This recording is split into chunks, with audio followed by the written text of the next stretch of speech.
evening. Elvis Presley died today. He was 42. Apparently it was a heart attack. He was found at his home in Memphis, not breathing. His road manager tried to revive him. He failed. A hospital tried to revive him. It failed. His doctor pronounced him dead at 3 o'clock this afternoon. The end, at an early age, of one of the two most spectacular careers in the history of American entertainment.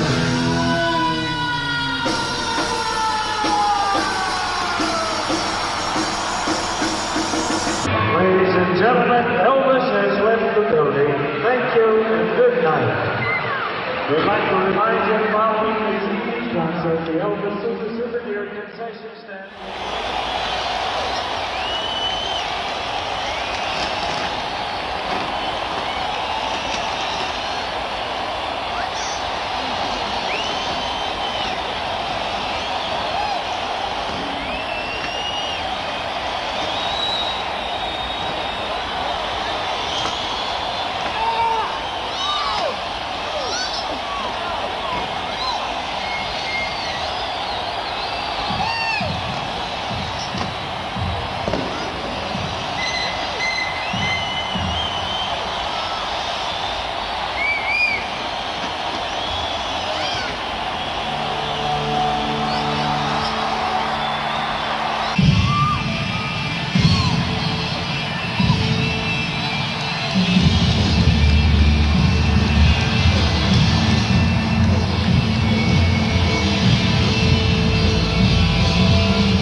Day on the Green was a special and recurring concert in Oakland since 1973.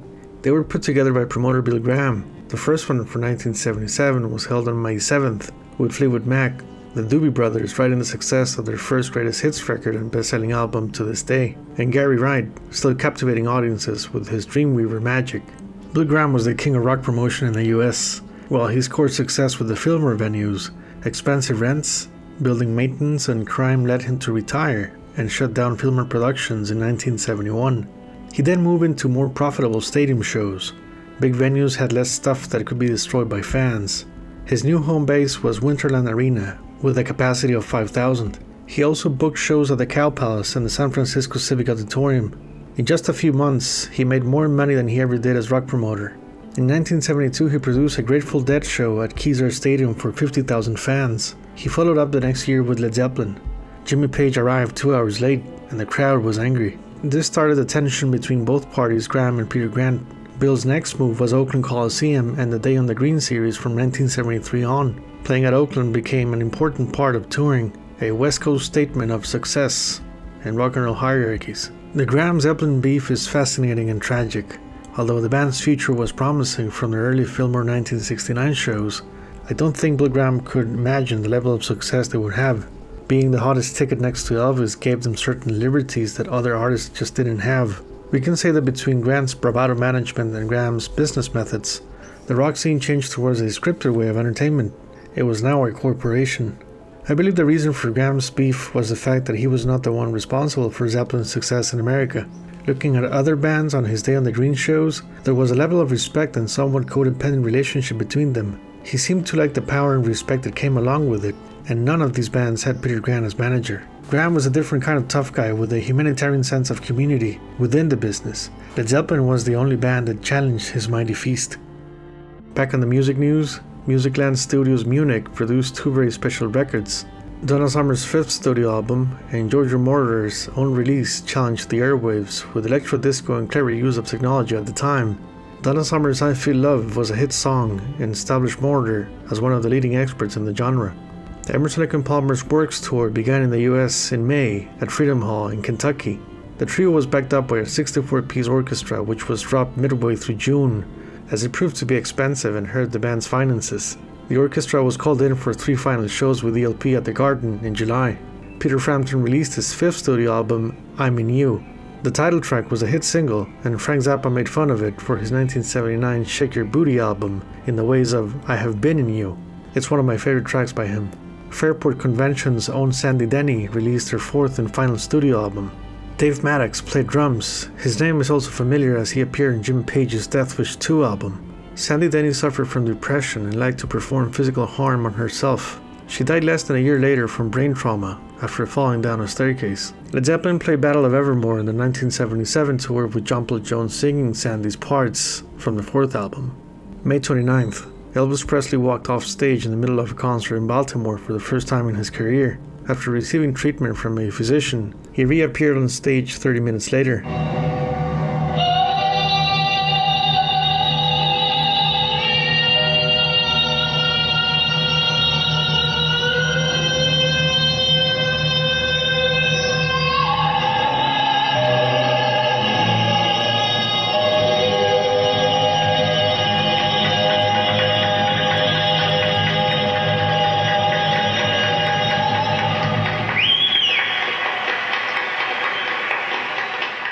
May 28th through May 30th, They at the Green No. 2 and No. 3 featured 5 bands at Oakland, all of them in the middle of their US tours. The Eagles showcasing their Hotel California riches, Steve Miller promoting his new Book of Dreams album, Heart and their Barracuda Attack released just 2 weeks prior, the Atlanta Rhythm section coming back to life with their biggest career hit in the ways of So Into You, and Foreigner cashing in their money-making self-titled album.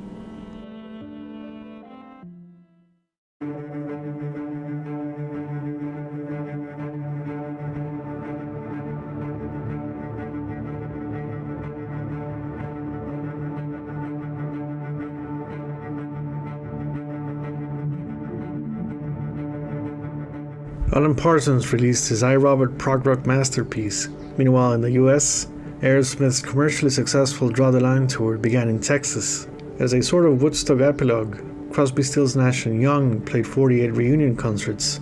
Pink Floyd resumed their American shows, including 4 nights at the Garden, scheduled for July, and Kiss was elected most popular band in America by a Gallup poll, or should we say, Gallows poll? Critics were concerned over Elvis Presley's weight and overall health. Some even went as far as to beg him for retirement, as some of his performances were considered lifeless, despite the sellout crowds.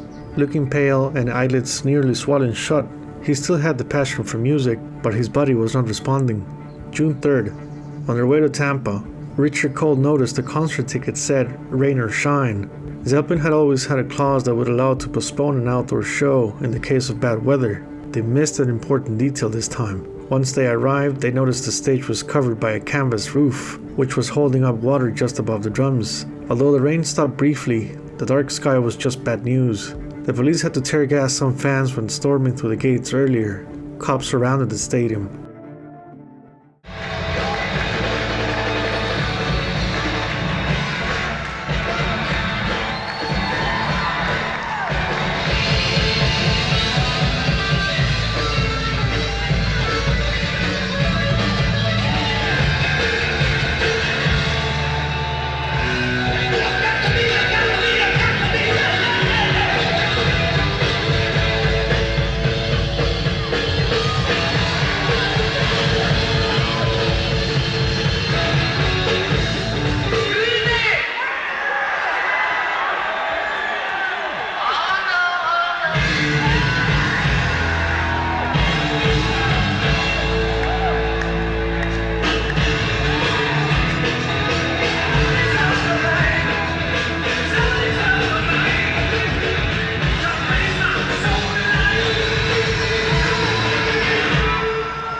everything was going smoothly, the crowd of nearly 80,000 was well under control. The fans had waited patiently since mid-afternoon to see the concert. Then came the rain shortly after 8:30, and when the lightning threatened the musicians on stage with their enormous electrical wattage, the group left, and things turned ugly. Many of the fans near the barricade to the bandstand began beating on the walls and throwing beer bottles. And it wasn't long before the confrontation nobody wanted was underway. The Emergency Health Center here handled well over 200 cases this evening, many of the injured suffering cuts from broken glass, facial injuries, and even severed tendons. Even after it was over 100 persons needed ambulance transportation to hospitals for treatment. Most police seemed to exercise great self-control while under a barrage of missiles hurled from spectators in the stands. At last count, 5 policemen have been treated for injuries, and numerous spectators were hurt also. Led Zeppelin got paid and Peter Grant had the money. Tampa's local newspaper blamed Concerts West for the show. A meeting with the city's council was set. Peter Grant didn't want to reschedule. He got help from none other than Elvis's manager, Colonel Tom Parker, who had a relative down there to fix things and keep it quiet.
Keith Moon sat up with Led Zeppelin as guest next to John Bonham. Keith died a year later on September 7, 1978, at age 32, in the same apartment building where Mama Cass died in 1974, at age 32. The flat was owned by Harry Nilsson, who was worried about letting Moon live there, believing it was cursed. The Who's Pete Townsend said, "Don't worry, quote, lightning doesn't strike the same place twice." 39 months and 2 days after the LA Forum show with Moon, John Bonham died at the age of 32. June was probably the most successful month for the Led Zeppelin tour, playing both 6 shows at the Garden and 6 dates at the Forum. These 12 concerts are legendary despite some low points here and there.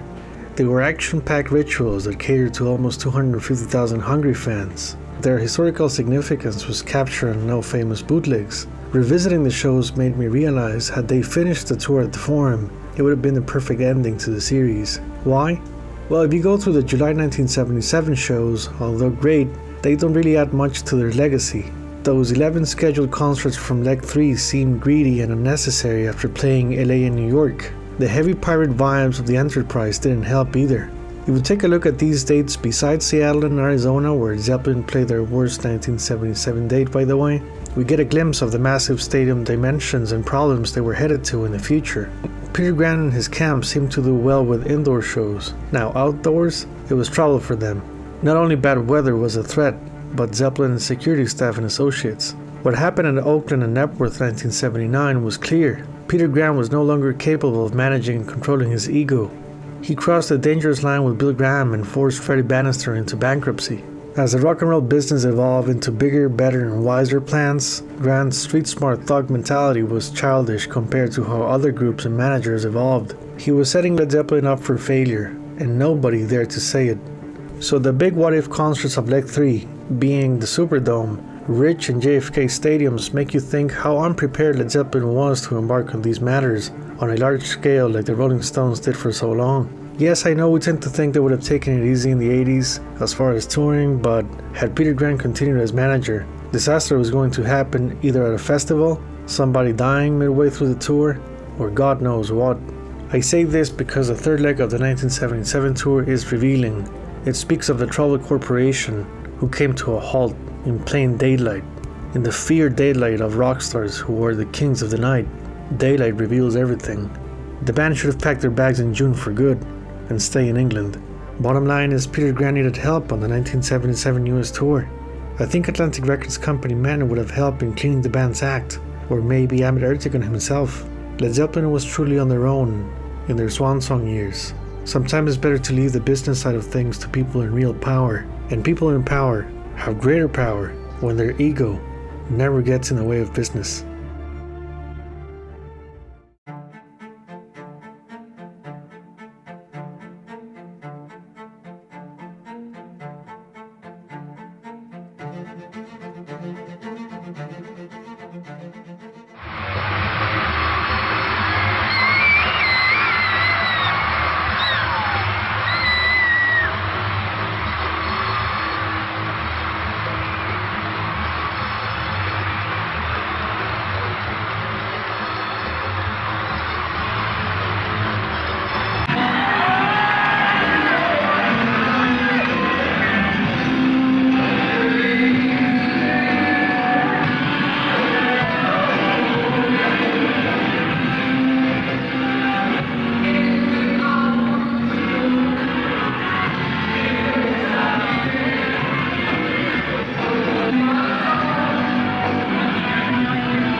It's pretty widely known that for 2 years we were unable to do too much.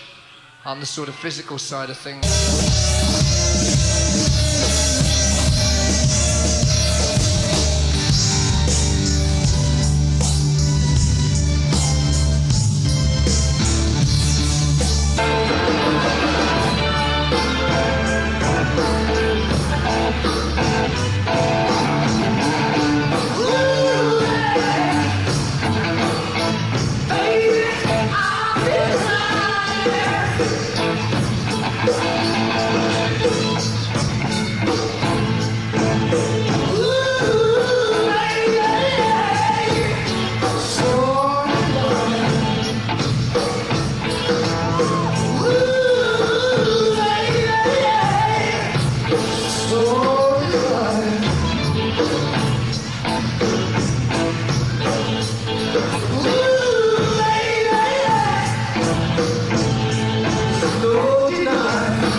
July 2nd and 4th, they had the Green 4 and 5. 4 bands touring the US gathered at the festival. Both Peter Frampton and Leonard Skinner rock hard after their fast-selling live albums from '76. Everybody wanted to see them on stage. Santana's comeback album Amigos was pivotal in keeping his business afloat after several low-selling jazz fusion records. And just for the record, I believe Caravanserai remains his masterpiece. Welcome and Borboleta were a bit of a stretch in terms of style. They failed to elevate the listener. The Outlaws scored some success with their first 2 albums. Green Grass and High Tides remains a guitar classic. Good evening, I'm Larry Kane. Our big story on Eyewitness News is the live picture you see directly behind me. Suddenly light and brightness out of a 24-hour darkness. The bright patchwork of the second night of the great New York energy crisis of 1977. Are you glad it's over? Yes, sure. It's not really over for us. We're still waiting for water. All we want is a shower. I have water. I'm waiting for air conditioning. Could you have done it 2 more days? No. 1 more day? No. Maybe. Too atrocious. Should have made it. And one man who deserves special mention was studying for his bar exam by candlelight. That's right. I felt like Abe Lincoln and... July 14th, 1977. Promoter Bill Graham press release announced Led Zeppelin headlining the final days on the Green Show 6 and 7. Gates would open at 9 a.m. and the shows would begin at 11. Scheduled opening acts were Rick Derringer and Judas Priest. Graham admitted Led Zeppelin was the most popular band in rock music. The day on the Green Shows 4 and 5 from 1975 were cancelled due to Robert's accident. Fans were devastated, so the expectations were high. Despite Graham's beef with Peter Grant over power and business methods, the fans wanted to see their idols. Money talked. July 19th, Elvis Presley's 24th studio album Moody Blue was released. Comprised of both studio and 3 live cuts, it marked the final sessions recorded by the King. By early 1976, Presley hadn't been in the studio for over a year. His label RCA had all but exhausted their archives and was desperate for new tracks. RCA's mobile studio was set up at Graceland with Presley cutting songs in February and October of '76, in the middle of drugs, divorce, blues, and depression. The album sold 2.3 million units, and its highest chart position was number 3 in the US, number 3 in the UK, and number 3 in Australia. July 23rd and 24th, 1977. They and the Green 6 and 7. 3 names on the bill. Led Zeppelin toured their lowest selling album of the 70s. Rick Derringer had 3 solo albums under his belt. He was a well-known musician collaborating with Steely Dan and Todd Rundgren. Oh yes, he was also a member of the McCoys. You may remember them for their 1965 hit, Hang On Sloopy. Judas Priest released their 3rd album in April. Sin After Sin was their first major label record, thus they were able to tour the United States for the first time.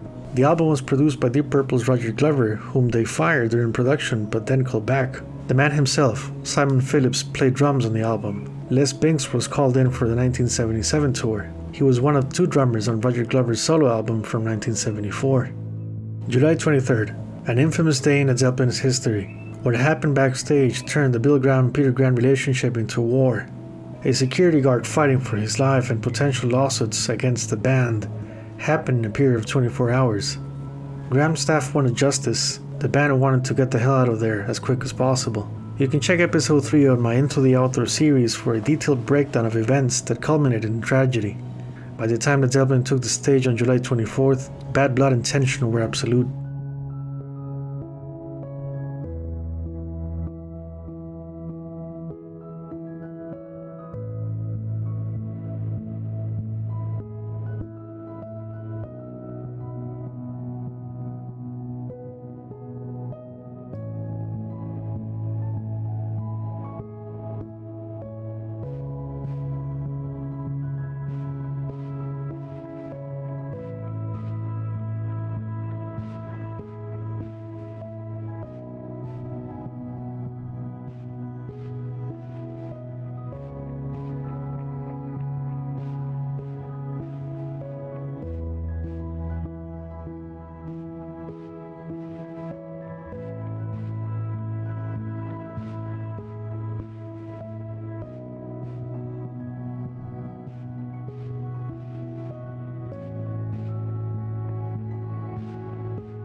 Good evening, ladies and gentlemen. I would like to take this opportunity to thank you for all the cards and letters that you have sent since the passing away of my son, Elvis.